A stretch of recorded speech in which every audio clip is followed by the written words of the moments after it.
Okay, வணக்கம். நான் இன்னைக்கு ஏப்ரல் 4. ஓகே. ஏன்னா நான் சொல்கிறேன், இந்த மாதிரி நாங்கள் மாட்டப்பட்டவங்க இல்லை. ஓகே, எனக்கு தெரியும் என்ன இருக்குது எங்கள் மேலே, பூர்வீக சொத்து இதெல்லாம் இருக்குது அப்படின்னு எனக்கு தெரியும். ஸோ இதெல்லாம் பேச வேணாம். நான் சின்ன பிள்ளையிலேருந்து பூலி பண்ணப்பட்டு விளையாட விடாமல் ஆசிரமத்துக்கு போனாலும் எங்கேயுமே நான் எனக்கு தெரிஞ்சு 4 வயசுலேருந்து கை வைக்க சொல்கிறது, ஸ்கூல்லேருந்து நாய்க்காரவங்கலேருந்து சரஸ்வதி ஸ்கூலில் திருட சொல்லிட்டு டெக்ஸிக்காரன் ஷிலிங்காஸை எல்லா இடத்துலையும் முக்கால்வாசி 99.9% மித்தாளுன்னு திருடுவாங்க. ஆனால் பழி என் மேலே அந்த கேப்பில் கணக்கு அவங்களுக்கு பிளானில் கணக்காக சொல்லி திருடணுன்னு ஓடிடுதுங்க. நான் எனக்கு தெரியாதனால மாட்டிக்கிறேன். ஸோ நான் திருப்பி சொல்கிறேன், இது எங்கள் அப்பா சின்ன பிள்ளையிலேருந்து TV TV TV TV TV TV டிவின்னு, அதாவது டிவியும் பழக்குவார், வீடியோவும் பழக்குவார். ரொம்ப முக்கியமாக இந்த செம்பிலான் மஜாலத்தியா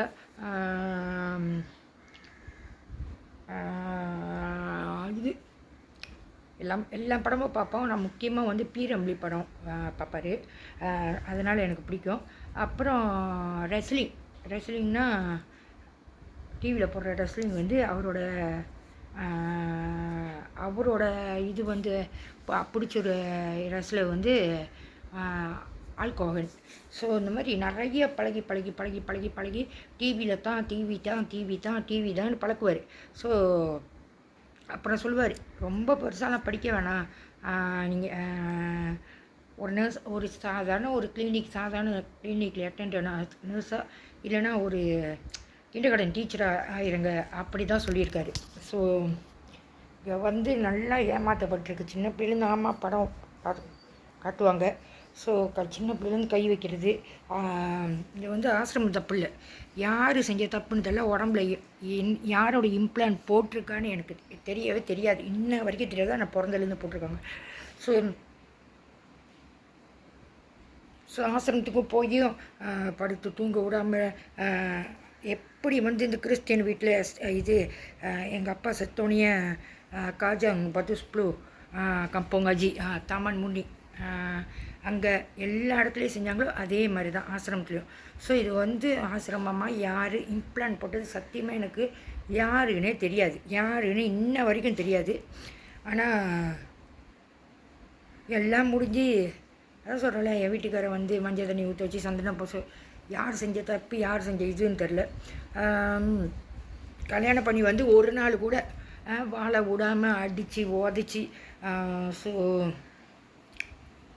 நான் போகலன்னா கூட கூட்டிட்டேன், நீ போனுக்கு கூட்டிகிட்டு போய் ஃபோன் நம்பர் தராட்டினாலும் ஃபோன் நம்பர் தர்றது பழைய அதாவது என் பின்னால் அலைஞ்சவங்கள, அதாவது அந்த 69 மினி பஸ்ஸை பூச்சோஞ்சயா அன்பழகன் அப்படின்னு சொல்லிட்டு டிக்கெட் விட்டுறவன், இதெல்லாம் இந்த சந்தோஷா யார் சிவன் அந்த குரூப்போட ஸோ கூட்டிகிட்டு போய் கொடுக்குற இது என் குழந்தை முடியும். ஸோ கூட்டிகிட்டு போடுறது. அப்புறம் நான் யாருன்னு கேட்டேன், அவங்களுக்கு தெரியும் என்ன சொல்லி கொடுத்துருக்காங்க, ஏது சொல்லி கொடுத்துருக்காங்கன்னு. கணக்கு அவங்க தான் கொடுப்பாங்க. யாருன்னு இளநி அவன் தீபாவளிக்கு கிளேங்க லிட்டில் இந்தியாவில் இளநி கடை போட்டிருக்கான். இவங்களுக்கு தெரிஞ்சு தான் கொண்டு போகிறாங்க. எல்லாத்துக்கும் பிளான் தெரியும், எனக்கு மட்டும் தெரியாது. போகலன்னு சொன்னால் கூட கேட்குறதில்ல. எல்லாம் என் வீட்டுக்காரிலேருந்து இங்கேருந்து கேளுக்கு தீபாவளிக்கு 1 வாரம் பண்ணிக்கு போகலன்னு சொன்னால், நீங்கள் போகிறேன்னா ஏன் வேலைக்கு கஷ்டப்படுறீங்க, அங்கே போனோடனே குழந்தை பொம்பளை அங்கே வாங்க போகலாம் ஷாப்பிங்னா சொன்னேன். இல்லை நீங்கள் போயிட்டு வாங்க ஃபேமிலியோட, நான் அவர் வந்தோன்னு போய்க்கிறேன். கேட்காம சொல்லிக்குள் எங்கள் மாமியார், அதாவது இவங்களுக்கு சொல்லி கொடுக்கப்பட்டிருக்கா, இல்லை அதில் கொஞ்சம் பேர் வருத்தப்படுறாங்களா, கொஞ்சம் பேர் இதுலேயே சம்மந்தப்பட்டிருக்காங்களோ எனக்கு தெரியாது. ஸோ போகலன்னு சொன்னாலும் எங்கள் மாமியார், ஸோ மாமியார் பேச்சு தட்ட முடியாதுல. கூப்பிட்றாங்க தானே, எவ்வளோ நாள் கூப்பிட்றாங்க, எத்தனை நாள் இதில் கூப்பிட்றாங்க, போக வேண்டியதுதானே நாளைக்கு அப்படி சொன்னாங்க. இப்போ எல்லாத்தையும் வீட்டில் வேலை இருக்குது, தீபாவளிக்கு சுத்தம் பண்ணணும். இல்லை பரவாயில்ல போயிட்டு வா அப்படி சொல்லிட்டு. ஸோ இவங்கள தெரிஞ்சு தான் செய்கிறாங்க. அப்புறம் அங்கே போனோன்னே இந்த பஸ்ஸுக்காரன் பின்னால் அலைஞ்சான்னு சொன்னாலும் அவன் அங்கே இருக்கான், இளநீ கடை போட்டுக்கிட்டு. என் குழந்தை பொம்பளை இவங்களே கூட்டிகிட்டு போய் காமிக்கிறாங்க. எனக்கு நல்லா தெரியுது, இவங்க கூட்டிகிட்டு போகிறாங்க. சின்ன பிள்ளைலேருந்து இப்படி தானே. ஸோ குழந்தை பொம்பளை கடிச்சு யாருலா அப்படின்னு, எப்படி இருக்குது கஸ்தூரி அப்படின்னு கேட்டோன்னே நான் சொன்னேன் நல்லா இருக்கேன். நான் வந்து கிரேஷும் இல்லை, அவன் கூட லவ் பண்ணுவோம்ல, என் பின்னால் தான் அவளையும். ஸோ யாருன்னு கேட்டோன்னு சொல்ல முடியுமா? மாமியாட்டில் நம்ம அனாதையாக வந்தவங்க குடும்பம் இல்லை, அவங்க தான் எல்லாமே. ஸோ நான் சொன்னேன் சொந்தக்கார அண்ணன் அப்படின்னு. ஆமாவா அப்படி சொல்லிவிட்டு அப்போ அவன் கேட்டான் ஃபோன் நம்பர் இருக்கா அப்படின்னு. அப்போ நான் சொன்னேன் ஃபுல்லாக ஃபோனு பாய்க்கல அப்படி சொன்னோன்னே நான் ஒரு டார்ச்சில் ஃபோன் பார்க்குறேன். ஃபோனு பாய்க்கலான்னு சொன்னோன்னா உடனே என் குழந்தை பொம்பளை அண்ணான்னு சொல்கிறேன், என்ன ஃபோன் பாய்க்கலான்ற நம்பரு இன்னும் ஃபோனு இல்லை, ஃபோன் நம்பரு பாய்க்கலன்னு. ஃபோனு பாய்க்கல, அதனால் ஃபோன் நம்பர் இல்லை, என் வீட்டுக்காரர் தான் பாய்க்கிறாரு சிங்கப்பூர் நம்பரு அப்படி சொன்னோன்னே இவங்களே எடுத்து கொடுக்குறாங்க என் நம்பரை எல்லாம் செஞ்சுட்டு கடைசியாக வந்து என் மேலே பழி போடுறாங்க. ஸோ திடீர்னு ஃபோன் அடிக்கிறேன், நான் சிங்கப்பூர் லௌரியில் வந்த ஜாமான் இருக்கிறதுக்குன்னா சிங்கப்பூர் தான் போகிறதுனா என்னத்துக்கு வரணும். ஸோ திடீர்னு ஃபோன் அடிச்சுட்டு உன் வீட்டில் இடம் கிடைக்குமா என்கிட்ட வந்து பாஸ்போர்ட்டில், அதனால வந்து ஒரு நாள் தங்கிக்கிறேன். அப்போ நான் வந்து என்ன செஞ்சேன், இல்லையோ உதவி செய் ப்ளீஸ், எனக்கு யாருமே இங்கே தெரியாதுன்னு சொன்னோன்னே அப்போ நான் சொன்னேன் என் குழந்தை ஃபோன் அடிச்சு பார்த்தீங்களா, அன்றைக்கி நம்பர் கொடுக்க வேணானே, நான் ஃபோன் இல்லைன்னா பார்த்தீங்களா இன்றைக்கி பிரச்சனை. அந்த நேரத்தில் பார்த்து என் வீட்டுக்கார் வெளியாகிட்டார். எப்போதுமே வந்து ஏதாச்சும் வீட்டில் நடக்க போகுது, சண்டை நடக்க போகுது, ஒரு கலவரம் நடக்க போகுது, என்னை வச்சு என் மேலே பழிய போகிறாங்க பிள்ளைங்கள, என் அவளோட பாய் ஃப்ரெண்டை வச்சு படிக்காமல் சுற்றிக்கிட்டு, ஸோ முன்னுக்கு கொஞ்சம் ரேம் பண்ணிக்கிட்டு, ஸோ அன்றைக்கின்னு வீட்டுக்கு ஸோ நான் ஃபோன் அடிக்கிறேன் என் வீட்டுக்காருக்கு ஃபோன் அடிக்கல, but out of coverage. So இதெல்லாம் வந்து எட்டேருந்தே அவங்க பார்த்துக்கிட்டு தான் இருக்காங்க என்ன நடக்குதுன்னு. அப்போ என் குழந்தை பொம்பளைக்கு ஃபோன் அடித்தோடனே, வீட்டுக்கு ஃபோன் அடித்தோடனே MP3 ஃப்ளாட்டில் இங்கே ஜஸ்கோ பின்னால் அடித்தோடனே இந்த மாதிரி சொன்னேன், நம்பர் கொடுக்க வேணாலும் இங்கே பாருங்கள் இன்றைக்கி எனக்கு தொல்லையாக இருக்குது, அவருக்கு அடிக்கிற கிடைக்க மாட்டேது, பேசாமல் வாங்க. சரி இப்போ வரேன் அப்படி சொல்லிட்டு நான் என் குழந்தை பொம்பளைக்கு ஃபோன் அடித்தா நான் வந்தது. எப்போதுமே எங்கள் வீட்டுக்கு வந்தாலும் சரி, எப்போயாச்சும் போய் சாப்பிட்டாலும் சரி, நாங்கள் ஒன்று அவங்க வந்து குடும்பத்தோடு தான் வருவாங்க, பிள்ளைங்களோட தான் வருவாங்க, இல்லைன்னா புருஷன் முன்னாடி வருவாங்க. ஸோ திடீர்னு பார்க்குறேன் நான் குழந்தை பொம்பளைக்கு ஃபோன் அடித்ததுக்கு என் குழந்தை உண்டி வரான். அப்போ நான் சொன்னேன் எங்கே ஜெய்யானே, இல்லை அது கொஞ்சம் வேலையாக இருக்குன்னு பார்த்தீங்களா இப்படி தான். ஸோ நான் சொன்னேன் இந்த மாதிரி அன்றைக்கி நம்பருக்கு கொடுக்க வேணான்னு தான் சொன்னேன், நம்பர் இல்லைன்னு. இப்போ பாருங்கள் எனக்கு வந்து கஷ்டமாக இருக்குது, வந்து தங்குறேன்னு சொல்கிறான் அப்படின்னு சொன்னோன்னே நானும் என்ன செஞ்சேன், 50 வெள்ளி எடுத்து கொடுத்து எங்கேயாச்சும் ஒரு ஹோட்டலில் தங்க விட்டுருங்க, அவர் இல்லை வீட்டில் வேறு, நான் ஃபோன் அடிக்கிறேன் அவர் கிடைக்க மாட்டேது, போய் ஹோட்டலில் தங்கு. அப்புறம் நான் சொல்ல இல்லை என்ன 6-7 மணி ஆயிடுச்சு, காலையில் தானே போகிறாங்க, அதனால் வந்து இருக்கட்டும். நான் சொன்னேன் வேணாம், அவர் இல்லாத நேரம் இது தங்க வேணாம். இத்தனைக்கும் அவர் ஃபோனு கிடைக்கல. ஸோ யார் செஞ்ச தப்பு? ஓகே இதெல்லாம் விடுங்களா, சின்ன பிள்ளைலேருந்து அடிமையாக வச்சு பைக்கிறாங்க சின்ன பிள்ளைலேருந்து. ஸோ அது மட்டும் இல்லாமல் எனக்கு தெரியும் என்ன எங்கள் மேலே இருக்குது, சொத்து இருக்குது, அதெல்லாம் எனக்கு தெரியும். அப்படி தெரிஞ்ச வந்து குடும்பத்தோட கம்பவுண்ட் டாக்கு வந்து போனோன்னு வரும்போது என் தம்பியை அனுப்பி 20 வயசு காடி கொடுக்க வேணான்னு என் பையனுக்கு 2002 1 வயசு பிறந்த நாள் கணக்காக அர்ச்சனைலாம் வந்துட்டு இது ஏன்னா இங்கே ரிட்ரேஷ்மெண்ட், என் பையன் பிறந்து ரிட்ரேஷ்மெண்ட். ஸோ ஜாதகத்தில் சொல்ல மாதிரியே ரிட்ரேஷ்மெண்ட் நடந்தோன்னே இவங்க இங்கேருந்து கம்பவுண்டாவுக்கு போயிட்டு அங்கே சீன நாளுக்கு நானும் பஸ் ஏறி போய் வயிற்றில் 4 மாதம். ஸோ தனிமலை கோயிலுக்கு போயிட்டு அப்புறம் புக்கே பண்ணுற போயிட்டு அர்ச்சனை பண்ணிவிட்டு ஏற்கனவே வந்து ஜாதகத்தில் சொல்லிட்டாங்க பையனுக்கு வந்து 1 வயசு ஆகணுன்னே 24 மணி நேரத்தில் வந்து உங்களுக்கு நியூஸ் கிடச்சிருன்னு. ஸோ இது வந்து ஜாதகம் வந்து யார் பார்த்தா யார் சொன்னால் யார் வழியாக நடக்குது தெரில. ஸோ மேபி வேலை வந்து அங்கே கம்பவுண்ட் டாக்கில் வந்து அங்கே பின்னாங்க வேலை செய்யும்போது 2 நாள் கழிச்சு கிடச்சிருக்கலாம், இல்லை 1 நாள் முன்னிக்கே கிடச்சிருக்கலாம். ஆனால் அர்ச்சனை பண்ணிவிட்டு 8 மணிக்கெலாம் ஒரு 9 மணிக்கெலாம் தூங்கிடுவார். வந்து சாப்பிட்டாங்க ரொம்ப பூஜாங்க அவரோட கூட்டாளி எல்லாம் காப்பார் சாமி எல்லாம் ஜெல்லில் வேலை செஞ்சவங்க. அப்போ அன்றைக்கின்னு பார்த்து லேட்டாக கேக்கெலாம் வெட்டிட்டு சாப்பிட்டு படுக்கிறதுக்கு மணி 12 ஆச்சு. ஸோ 2 மணிக்கெலாம் வந்து அந்த பசைக்குடாங்கலேருந்து அவர் மச்சான்னு சொல்லிட்டு இவரோட 7 தாய்மாமில் ஒரு தாய்மாமன் தாமன் மாவில் வந்து மணிகண்டன்னு பசாறு வச்சுருந்தார். பேர் வந்து கிருஷ்ணன், ஒரு தாய்மாமனோட பொம்பளை. ஸோ அவங்க பொம்பளை வந்து எல்லாம் பிணைங்கிறவங்க இவங்க. ஸோ அந்த சம்மந்தப்பட்டவங்க மச்சான் கஸ்தூரி இவங்களாம் வந்து கஸ்தூரின்னு சொல்கிறவங்க வந்து பத்து வராங்க, அவங்களாம் வந்து பிணைங்கிறவங்க. ஸோ அதான் சொல்கிறேன், கொஞ்சம் விட்டுருந்தேன் என் தம்பியை ஓட்ட சொல்லி. 20 வயசு தான் அவனுக்கு, எனக்கு 22 வயசு. விட்டா வந்து கொஞ்ச நேரத்தில் வந்து குடும்பத்தோடு வந்து பினாங் ஜம்பத்தானில் போய் விழுந்திருப்போம். ஸோ நல்ல வேலை நான் என்னோட காணி கோணையாக போகுதுன்னு ஏஞ்சி பார்க்குறேன், ஸ்டேரிங்கில் என் தம்பி வந்து உழுவ போயிட்டான். ஸோ குடும்பத்தோடு தான் கொல்ல பார்க்குறாங்க, ஒரு ஆள் இல்லை. ஸோ யாருக்குமே வந்து எங்களோட பங்கு வந்து எங்களோட என்ன நியாயமோ அது கிடைக்கக்கூடாது. ஸோ அது மட்டும் இல்லாமல் எப்போதுமே வந்து இங்கே வந்து அங்கே வந்து நம்ம டூப்ளஸ் தசை சத்தூவில் வந்து இந்த பக்கத்து வீடு வந்து கொஞ்சம் கொஞ்சமாக நாசில்மா போட முடியல, அவர் அவங்க அப்பாங்க டெலிகாம் வேலை செய்கிறானுக்கு வாங்கி 350. இந்த பக்கத்து வீடு வந்து நம்பர் வந்து கொடுங்கட்டி எங்கள் அண்ணன் வர்றதில்லை, நான் தான் பார்த்துக்கிறேன் பாசுன்னு சொல்லிட்டு அவர் என்ன செஞ்சார், நம்பர் அடி. அப்போ நான் சொன்னோம்னா நாய்க்காரங்க எடுக்க முடியாதுன்னு, நாய்க்காரை பந்தாங்க தானே, இல்லை பரவாயில்ல கஷ்டமாக இருக்குது யார் வந்து சாப்பாடு போடுறதுன்னு. அப்புறம் சொன்னோம் மோட்டர் நம்பர் ஏன்னா 24 என்னோட பிறந்த தேதி, 10 வந்து எங்கள் அப்பாவோட பிறந்த தேதின்னு. எவ்வளோ எடுத்தாரே தெரியல, ஆனால் ஃபர்ஸ்ட் ப்ரைஸ் அடிச்சிச்சு. ஸோ கடைசியாக வந்து நான் ஃபோன் அடிக்கும்போது அடிக்கடி போவேன்.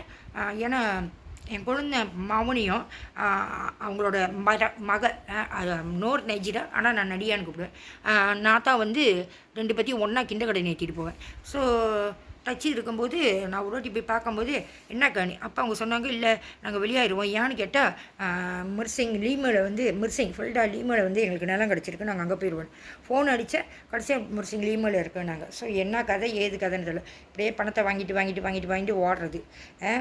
நான் வந்து ஒரு அடிமையாக தான் இருக்கணும். ஆசிரமத்தில் அப்படி தூங்க விடாமல் இது பண்ணாமல் இது பண்ணாமல் டேட்டிங்கே போகாமல் ஒரு வந்தனுமிக்காத பனிஷ்மெண்ட் கொடுத்து கவுன்சிலிங் கொடுத்து தெரியும் அவங்களுக்கு நான் வரல மந்தான மீது தான் சாப்பிட்டு குடும்பத்தோடு இருந்தேன். எல்லாத்துக்கும் தெரியும், என் கூட்டாளி பாய் ஃப்ரெண்டுக்கு 6 பேத்துக்கு சீனியர் பாய்ஸ்க்கு அப்பயும் அந்த மாதிரி பழி தான் போட்டாங்க.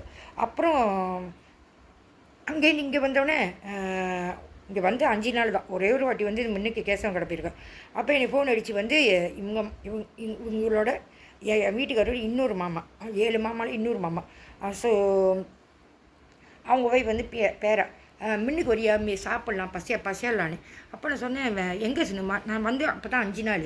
ஸோ ஒரே ஒரு வாட்டி வந்து கேசவன் கடையில் போய் சாப்பிட்ருக்கேன், அதனால் எனக்கு தெரியாது. ஆனால் நடந்து போனோன்னு தெரியும். அப்போ வா நாங்கள் எந்த கடை உங்களாயினாங்க. அப்போ நான் சொன்னேன் தெரியாது சினிமா. அங்கே தமிழ்நாடு கடை தெரியுமா, அப்படி அது தெரியும் அங்கே வான்னு. அப்புறம் அங்கே போனோன்னே பசியாரன்னு சொல்லிட்டு நான் நடந்து போனேன் பைத்தில் புள்ளியை வச்சுக்கிட்டு நடந்து போனேன். பையனுக்கு தான் நடந்து போனோன்னே அங்கே போய் நம்பர் அடிச்சிடுச்சு 2 வழி பிளாக்கில். அந்த அவங்கள முதல்ல பிளாக்கில் 2 வழிக்கு நம்பர் அடிச்சிடுச்சு. ஃபஸ்ட் ப்ரைஸு சூறா இல்லைன்னு கொடுக்க மாட்டான் அப்படின்னு கேட்குறாங்க. தபுலே நானும் வந்து ஒரு முதலாளி கீழே தான் வேலை செய்கிறேன், அவருக்கு சூறா கொடுத்தா தான் கொடுப்பாரு, இல்லை கொடுக்க மாட்டான்னு. ஏமாற்றிட்டான், நாசமாக போயிடுவான், அழிஞ்சி போயிடுவான் அப்படின்னு என்னமோ நான் முழிக்கிறேன். நான் பிளாக் எனக்கு சின்ன பிள்ளைங்க நம்பர்னா என்னன்னு கூட தெரியும், அவங்க என்ன பற்றி பேசுகிறாங்கன்னு. கடைசியாக அதெல்லாம் வந்து ஏன் மேலே பழி வந்திருக்கு. இங்கே வந்து இவங்க நம்பர் எடுத்துட்டா என்கிட்டேருந்து வந்து இந்த காசு அந்த காசுன்னு இப்படியே வந்து பிடுங்குறாங்க. அதே மாதிரி அவளோட பொம்பளை வந்து கடைக்கு போய் அவங்களாய் பொம்பளை பிள்ளை ஆம்பளை பையன் 2வது பிள்ளை. அப்போ 2வது பிள்ளை நான் மாசமாக இருக்கும்போது கேட்டால் அவன் 3வது பிள்ளைக்கு மாசமாக இருக்கா. என்ன பிள்ளைன்னு கேட்டால் பொம்பளை பிள்ளைன்னு உனக்குன்னு. அப்போ சொன்னால் எனக்கு 3வது ஆம்பளை பையனு. கடைசியாக வந்து என்ன நினச்சி தெரியல, பிளானா இல்லை பிளான் பண்ணி இந்த மாதிரி ட்ராமா நடத்துகிறாங்க தெரியல. கடைசியாக அவ்வளோ வந்து என்னமோ நம்பர் அடித்த காசை வந்து தூக்கிட்டு 2 பிள்ளைகள் உண்டி எடுத்துகிட்டு ஒரு பிள்ளைய உண்டி எடுத்துகிட்டு போயிட்டான்னு. இப்போ வந்து பிலிப்பினா கல்யாணம் பண்ணி அந்த அவங்களே முதலாளி. இது வந்து பிளானா இல்லை ட்ராமாவா இல்லை உண்மையாவான்னு எனக்கு தெரியாது. இதுக்கும் எனக்கும் சம்மந்தம் இல்லை. நான் அப்போ தான் வந்திருக்கேன், அவங்க 2 பேரும் சண்டை போட்டு இதுக்கு எனக்கு என்ன சம்மந்தம். ஸோ இப்படி தான். ஸோ 2வது பிள்ளை மாசமாக இருக்கேன். என் மகனை வந்து இந்த இந்த வண்டி மாதிரி தள்ளிட்டு போவோம் பேபியை வச்சு. ஸோ நான் வந்து தோசைன்னு இருப்பேன், எப்படியாச்சும் சாப்பிட்டு இருப்பேன், பைத்தியம் பிடிச்சிங்க. ஸோ கேசவ கடையில் சாப்பிட்டு சரி சீடி வாங்குவோம் அப்படின்னு ரோடு புள்ளியை வச்சுட்டு நல்லா பார்த்துட்டு தான் 3 பற்றியை சாவடிக்க பார்த்தாங்க. அடித்து ஒரு வெள்ளைக்காடி திடீர்னு வந்து ஓன அடிச்சு பயந்துட்டேன். நான் பார்த்து தான் தண்ணேன் அது எப்படி வந்து அந்த மாதிரி செஞ்சாங்கன்னு. ஸோ குடும்பத்தோடு சாவடிக்க பார்க்குறாங்க, என்ன கதை ஏது கதைன்னு எனக்கு தெரியல. ஸோ மாசாயில் இருக்கும்போது கண்டிப்பாக புது வீட்டுக்கு போனோன்னே சாமி படம்லாம் வாங்கி அர்ச்சனை பண்ணி பால் கப்பால் சொந்தமாக அது சேவை வீடு தானே. ஸோ ஒரு 4 படம் என் வீட்டுக்காரு என்னென்ன படம் சொன்னார் எல்லாம் வாங்கி, எனக்கு கோயிலெலாம் தெரியாது. அப்போ அவரோட கூட்டாளி மாதவன் இங்கே வந்து இருந்தார்ல, மாதவன் கமலவனின்னு. அப்போ அவங்க வந்து அங்கே மாசாயி முருகர் கோயிலுக்கு கூட்டிகிட்டு போயினாங்க. எனக்கு தெரியாது, அவங்க தான் கூட்டிகிட்டு போனாங்க. அர்ச்சனை பண்ணேன். போய் அர்ச்சனை எவ்வளோன்னு கேட்குறேன். அர்ச்சனை பண்ணிட்டு 10 வெள்ளி இருந்துச்சு எடுத்து போடுறேன். ஒரு படம் 5 வெள்ளி அர்ச்சனை, 4 படம் வந்து 20 வெள்ளின்னு. இத்தனைக்கும் அவங்க தனித்தனியாக அர்ச்சனை பண்ணல, ஒன்றா தான் அர்ச்சனை பண்ணுங்க. அப்புறம் சொன்னேன், என்னக்கா நம்ம ஒன்றா தானே அர்ச்சனை பண்ணாங்க, அப்புறம் ஏன்க்கா 20 வெள்ளின்னு. அந்த அக்காட்ட, என் வீட்டுக்கார கூட்டாளி பொம்பளிட்ட மாதமாக இருக்காங்களா, அவங்க வந்து கொடுத்தாங்க. அப்புறம் நான் கொடுத்துட்டேன். இப்படியே தான் எங்கே போனாலும் இப்படியே தான். ஸோ எப்போதுமே வந்து திகலாயின்றாங்க. திகலாயின் காடி வந்து இது எங்களோட காடி வந்து போய் கேட்கும்போது 10,000 வெள்ளி தான் சீனா வந்து கொடுக்குறேன்னா, அதுக்கு வந்து எக்ஸ்ரே பட்டு க்ளைம் பண்ணி செய்யவே மாட்டாங்க. இப்படி செஞ்ச மாதிரியே இருக்காது. கடைசி ஒரு காடியே வாங்கியிருக்கலாம். ஸோ அதையும் வந்து யார் அவங்க தான் இந்த சந்தோஷ கண்ணுக்கு எடுத்துகிட்டு போயிட்டேன். அதாவது அங்கே போனேன், ரேடியேட்டிவ் வீணாக போச்சு, போகிறப்ப நல்லா தான் இருந்துச்சு, கட்டு போச்சுன்னு சொல்லிட்டு அப்படியே எடுத்துக்கிட்டானுங்க. ஸோ அதோட என்ன, அவனோட காடி ஏதோ அவன் வந்து பிஜிடி 93 கோசம் மனு வரேன்னு எடுத்துகிட்டு வந்துட்டு வேலைக்கு போகிற மாதிரி. நான் வீட்டுக்கு யாருமே கூப்பிடல, அவளை இதை போட்டு ஆகிட்டு கேட்டு பிளான் பண்ணி பூந்துட்டு என்னமோ நான் கூப்பிட்ட மாதிரி இது பண்ணேன். ஒரு வாரமாக 2 வாரமாக தான் சிங்கப்பூருக்கு போயிட்டு அப்புறம் தண்ணி அப்படியே தான் வீட்டில் சண்டை தண்ணியை போட்டுக்கிட்டு அட்டி சத்தம் ஓன்னு எல்லாமே அசிங்கமாக பார்த்து. அப்போ அவனோட காடி சம்பவம் பையாவான் பிஜிடி 93 கோசம் மனு வரேன்னு அந்த ஆம்பைனன்ஸில் வேலைக்கு போகிறதில்ல, எண்ணெய் கட்ட வைக்கிறது. 441 வெள்ளி 8 மாதம் கட்டினேன். அதோடு ஒரு வாட்டி ஏன் பஸ்ஸில் போகிற, காடி எடுத்துகிட்டு போ. நான் சொன்னேன், வேணாம் காடி நான் பஸ்ஸிலே போய்க்கிறேன், தோட்ட கடையில் வேலை செய்யும்போது இதெல்லாம் துருசில் வேணான்னு வாஷ் பண்ணி எடுத்துகிட்டு போக சொல்லி அன்றைக்கே வந்து தாரையக்காரனுங்க நாய்க்காரனுங்க இறங்கிட்டு காடி வந்து 2 மாதம் காசு இல்லை. எனக்கு இந்த தாரே, இந்த ஜாமீன், இந்த போலீஸ் பிடிக்கிறது, போலீஸ் கேஸ் எதுவுமே வெளியே உலகம் தெரியாது. அப்போ நான் சொன்னேன், இல்லை திடீர்னு தான் எடுத்துகிட்டு வர சொன்னாங்க. சம்பளம் போட்டு 1 மாதம் எடுத்துட்டேன். அப்போ தான் 1 வாரம் ஆகுது. ஸோ அப்படி உடனே ஃபோன் அடிச்சுட்டு ப்ரொம்பனி டிக்கே இல்லை பவாத்து டூவிங் அப்படி சொன்னோன்னே எனக்கு என்ன செய்யணும் தெரியல எனக்கு. ஸோ நான் வந்து முதலாளிட்ட தோட்டக்கடை முதலாளிகிட்ட வந்து தமிழவங்க தான் உடனே 500 வெள்ளி வாங்கி கொடுத்து உடனே ஒரு ஸ்டிக்கர் டீகெல்லாம்னு சொல்லிட்டு ஒட்டிட்டு ஓகே அப்படின்னு. இது என்ன காடி காசான்னு கேட்டால், இல்லை இன்றைக்கி வந்து நாங்கள் வந்து உன்னை தாரையை பண்ணல அந்த காசுன்னு. மறுநாள் ஆம்பரன்ஸ் போய் கேட்குறேன், ஆம்பரன்ஸ் தானே, அங்கே போய் கேட்குறேன், இல்லை நாங்கள் வந்து எங்களோட தாரையை வந்து சூறா வந்து வெளியாக்குவோம். சூறா எப்போ பேங்க் திறக்குதோ அப்போ வெளியாக்குறது, எப்போ பேங்க் சத்துதோ நாங்கள் வந்து விடமாட்டோம் தாரைக்கு. அது வந்து எங்களோட பேங்கோட ப்ரொசீஜத்தில் மித்த பேங்க் எனக்கு தெரியாது. ஆனால் பேங்க் வந்து சாத்திட்டா இழுக்க தேவையில்லை. அன்றைக்கின்னு ரேஸு என் மகளும் இருந்துச்சு. ரேஸு 7 மணிக்கு ரேஸு முடிய போது 6:45 வரானுங்க. ஸோ இந்த மாதிரி ஏமாற்றி திகலாயின்றாங்க. திடீர்னு பார்த்தா டூவலாயின்றாங்க. என்னன்னே தெரியல. திகலாயின்னா என்னமோ அவனுங்க சொல்கிறது வந்து என்னமோ பட்டை அப்படின்னு சொல்கிற மாதிரி இருக்குது, பட்டை அடிக்கிறது. ஸோ எனக்கு புரியல, எனக்கும் இவங்களுக்கும் என்ன சம்மந்தம்னு. ஸோ அப்பா வந்து வேண்டுதலை செய்ய போது அங்கே பத்துகேஃபில் தான் நெஞ்சுவலி வந்து இறந்தார். அம்மா ரொம்ப நாள் இருந்து நான் வெளியெல்லாம் கூட்டிகிட்டு போயிட்டு பத்துகேஃப் கூட்டிகிட்டு போயிட்டு வந்தோடனே இங்கே ஒரு சண்டையை போட்டு கொண்டு போய் கேரள விட்டு எனக்கே தெரியாமல் எங்கள் அம்மாவை சாவடிச்சிட்டாங்க. அவனுக்கு வந்து 30 நாள் அங்கே போய் மொட்டை அடித்து பத்துகேஃபில் அவனை வந்து எடுத்துகிட்டு வரோம். அது இந்த குரங்கு வந்து தேங்காய் எடுக்கல, பூ எடுக்கல, வாழைப்பழம் எடுக்கல, அடிச்ச நிஜமாக எதுவுமே எடுக்கல. பையன் காலை வந்து பிடிக்கிட்டு கடத்திட்டு போ பார்க்குது. ஸோ அதனால் இப்போ சொல்கிறாங்க பத்துகேஃப் போன்னு. அப்போ எனக்கு ஒரு பயம். பத்துகேஃப் அதாவது எனக்கு வந்து உண்மை தெரியணும். நான் வாழவே இல்லை, பிறந்ததுலேருந்து அடிமையாக வச்சுக்கிட்டு அடிச்சுக்கிட்டு உதச்சிக்கிட்டு வாழ விடாமல், புருஷன் கூட வாழ விடாமல். ஸோ எனக்கு உண்மை தெரியணும். ஸோ எவ்வளோ பேருக்கு என்கிட்ட சின்ன பிள்ளைங்க காமிச்சிது. இவங்க வந்து அந்த வெள்ளை தோல் அந்த மாதிரி காமிக்கிறது, கேன்சர் காமிக்கிறது, டைபெட்டிக் காமிக்கிறது, அப்புறம் இன்னும் என்ன பல் எல்லா சீக்கும் நிறைய. ஒரு சீக்கில் வந்து நிறையா பேர் கால் உடஞ்சவங்க, கை இதுதான் காமிக்கிறாங்க சின்ன பிள்ளைலேருந்து. ஸோ எனக்கு தேவையில்லாத ஒன்று. ஸோ உங்களுக்கு நல்லா தெரியும் என் பேரில் வந்து என் குடும்பத்து பேரில் வந்து சொத்து இருக்குது. ஸோ அது வந்து எனக்கு தான் சேரணும். ஸோ படம்னா பொன்னியின் செல்வன் வந்து எங்கள் பாட்டி பேர் வந்து பொன்னி, செல்வன் வந்து எங்கள் அப்பா. ஸோ இந்த மாதிரி இருக்கிறனால